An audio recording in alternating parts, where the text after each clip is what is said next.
Choisir de gagner avec Marianne Paquette. Bonjour Sylvie Cornélier.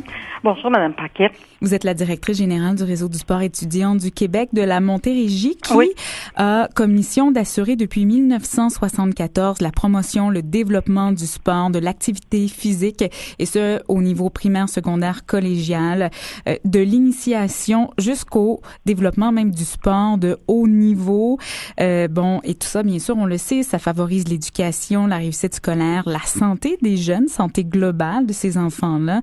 Je tiens également à dire que vous rejoignez 175 000 étudiants athlètes dans 334 écoles primaires, 75 écoles secondaires, oui. Mais jusqu'en 2013, les jeunes qui vivent avec des limitations fonctionnelles n'étaient pas votre public visé. Vous avez eu envie de remédier à cette situation-là. Pourquoi? Bien, dans les faits, c'est parce que on est très impliqués depuis des années au niveau du secteur régulier, si on peut dire, des jeunes qui n'ont pas de limitation. Mm-hmm. Et depuis quelques années, j'allais chaque année aux défis sportifs, voir les écoles de ma région qui participaient aux défis sportifs et pour aller saluer les intervenants, les enseignants. Et j'avais une préoccupation, j'avais un intérêt de m'impliquer au niveau des étudiants qui ont une limitation fonctionnelle, mais c'était le moyen pour y arriver.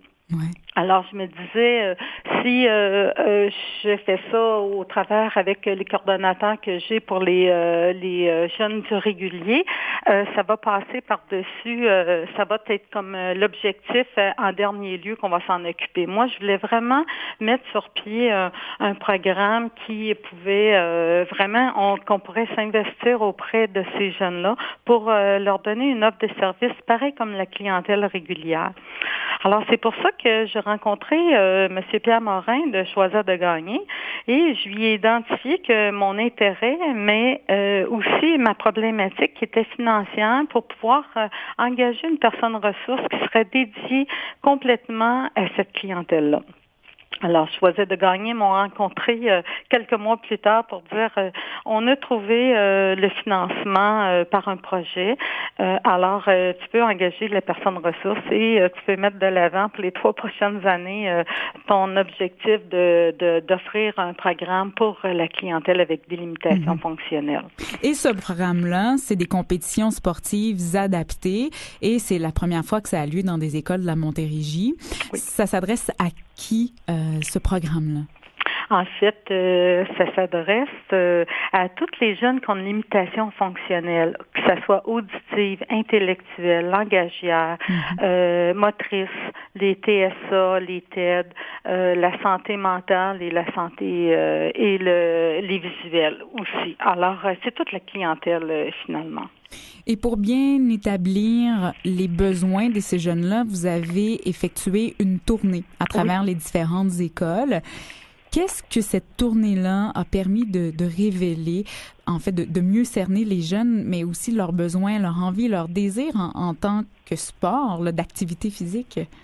Bien, dans la première année qu'on a parti le projet, au départ, on a fait un recensement. On voulait voir dans toutes les écoles primaires, les écoles qui avaient primaire et secondaire, qui avaient cette clientèle, et savoir combien qu'il y avait d'étudiants. Et par la suite, on a mis une tournée parce qu'on a dit, il faut se faire connaître, il faut montrer aux gens qu'on a un projet puis qu'on veut mettre des choses en place, mais on voulait aussi connaître leurs besoins. C'est quoi leurs besoins? Fait que le meilleur moyen, c'est de mettre une tournée en place pour leur faire vivre différentes activités au travers les écoles primaires et secondaires.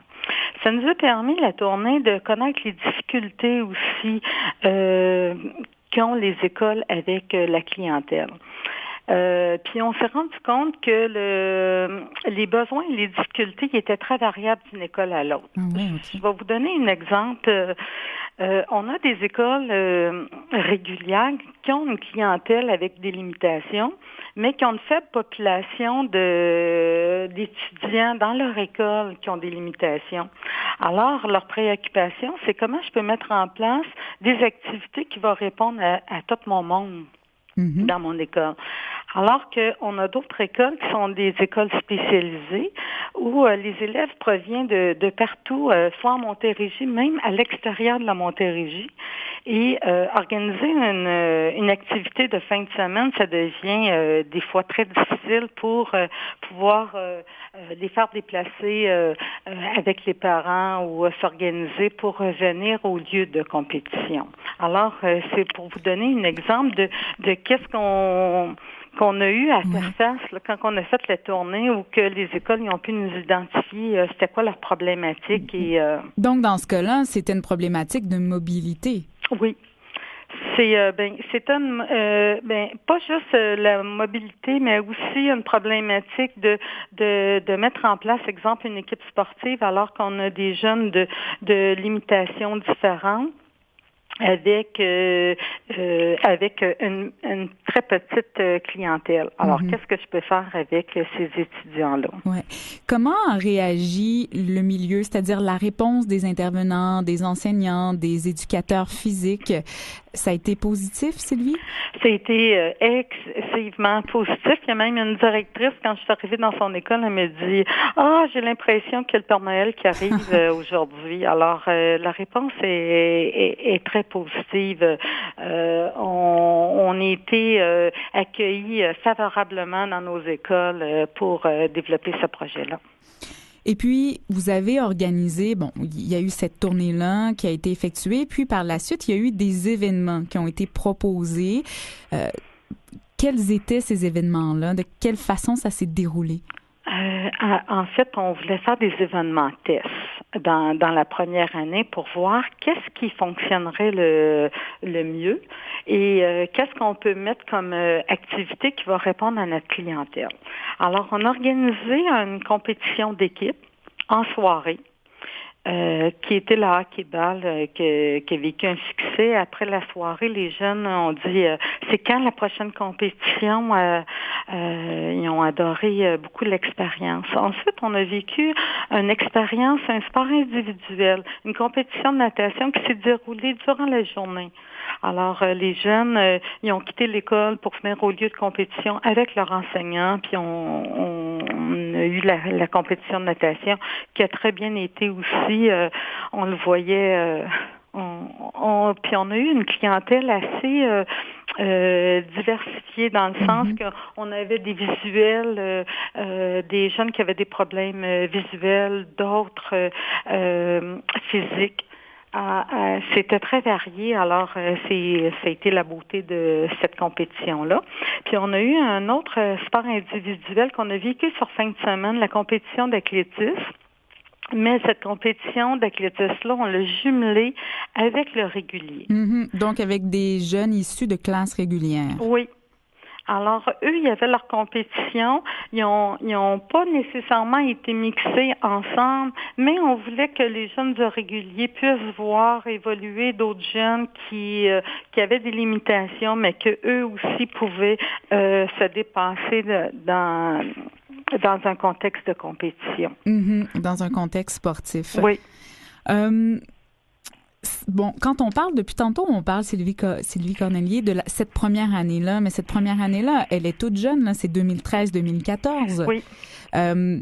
Qu'est-ce que ça vous a permis? Donc, c'est tout près de vous. Bien sûr, vous n'avez pas beaucoup de rétrospectives, mais qu'est-ce que ça vous a permis d'identifier? C'est quoi le constat de la dernière année? Bien, en fait, notre constat... en plus des compétitions tests, en plus de notre tournée, on a fait le recensement aussi, mais on a rencontré aussi beaucoup de directions d'école, d'intervenants, d'enseignants qui travaillent auprès de cette clientèle-là. On a participé aussi à des kiosques pour se faire connaître en Montérégie et ça nous a permis de connaître mieux notre clientèle parce que c'était pas une clientèle nécessairement qu'on était habitué ou alors ça nous a permis en fonction de la clientèle de développer un calendrier d'activités pour l'année 2014-2015. voir avec les intervenants quelle activité sur le plan collectif, sur le plan individuel qui était le mieux adapté, puis qu'on pouvait partir pour tout de suite commencer à initier les jeunes à une pratique d'activité, de pouvoir vivre comme 2 ou 3 rencontres et vivre un championnat régional aussi. Alors, ça nous a permis d'identifier les activités qu'on pouvait mettre en place. Ça nous a permis aussi d'établir un réseau avec des partenaires, avec des intervenants du milieu qui travaillent avec la clientèle pour nous aider à développer une meilleure offre à cette clientèle-là. Mm-hmm. Quels sont les sports offerts en compétition? On a plusieurs. Les sports, en début de l'année, on a vécu le cross-country. On va avoir le soccer, le hockey-ball, le volley-ball avec un ballon d'audruche, la natation et puis l'athlétisme qu'on va vivre à la fin de l'année. Et on a 2 activités où que les jeunes qui sont en chaise roulante vont pouvoir participer, l'athlétisme et le volley-ball baudruche. Sylvie Cornelier, comment ces jeunes-là, donc qui vivent avec une limitation fonctionnelle, et on l'a dit tout à l'heure, qui peut être extrêmement variée, autant d'ordre, peut-être une limitation d'ordre physique, mais ça peut être aussi d'ordre langagière, oui. Vivent avec la compétition? Comment je pourrais vous dire ça? Je pense que qu'est-ce qui fait que les intervenants ils ont le goût de revenir à faire vivre les compétitions à ces jeunes-là? C'est quand on les voit dans le gymnase ou quand on les voit au cross-country, leur performance, juste d'essayer puis de réussir à se rendre, à exécuter qu'est-ce que l'entraîneur, l'enseignant lui a montré, de voir le pétillement dans leurs yeux, je pense que ça veut tout dire. Sont heureux, ils essaient de se dépasser, puis ça crée vraiment là un engouement. On a le goût de retrouver d'autres activités rapidement pour pouvoir leur offrir. Alors, c'est eux qui nous inspirent quand ils font les activités, d'avoir le goût d'en faire plus, puis de trouver des solutions pour pouvoir mettre des activités pour qu'ils puissent les vivre comme ils ont le goût de les vivre aussi. Et j'imagine que, parce que compétition amène un facteur de stress.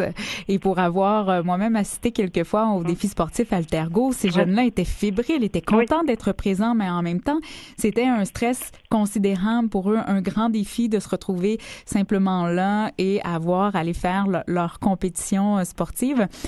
Mais j'imagine que le résultat favorable vient de l'encadrement des jeunes, des intervenants qui sont impliqués et qui arrivent à les préparer de façon adéquate. Oui, puis qu'est-ce que ça va permettre d'avoir des ligues dans le milieu scolaire? C'est que les jeunes, avant, ils vivaient, ils participaient aux défis sportifs, ils s'entraînent toute l'année pour pouvoir aller à cette compétition-là. Alors, ça augmente le niveau de stress, leur fébrilité pour y participer, pour les aider à se préparer pour participer au défi. Ça va être comme leur championnat provincial, le défi sportif. Donc, ils vont vivre des occasions de compétition où leur professeur entraîneur va pouvoir les préparer autant physiquement que mentalement à participer à cette compétition-là puis faire face à leur stress qu'ils ont. Alors, ça va leur donner des occasions à plusieurs moments durant l'année pour que quand ils vont arriver au défi sportif, ils vont encore mieux préparés. Mm-hmm. Donc, ça va leur donner... c'est sûr qu'il y a une petite compétition, mais on a aussi des activités d'initiation pour ceux avec le côté stress de la compétition qui ont un petit peu plus de difficultés. Mais je pense qu'avec une bonne préparation, les jeunes, ils vont y faire face bien correctement, comme tous les autres jeunes là, à laquelle ils ont une petite fébrilité avant qu'ils rentrent en compétition. Et là, le projet, bien sûr, se poursuit. Oui. Quels sont les objectifs pour l'année qui vient, donc 2014-2015? Bien, pour 2000, on a envoyé un document promotionnel à l'ensemble de nos écoles avec une offre de service sur toute l'année qui est du mois d'octobre au mois de juin. Alors, les jeunes, ils vont vivre dans les sports que je vous ai mentionnés plus tôt, des rencontres.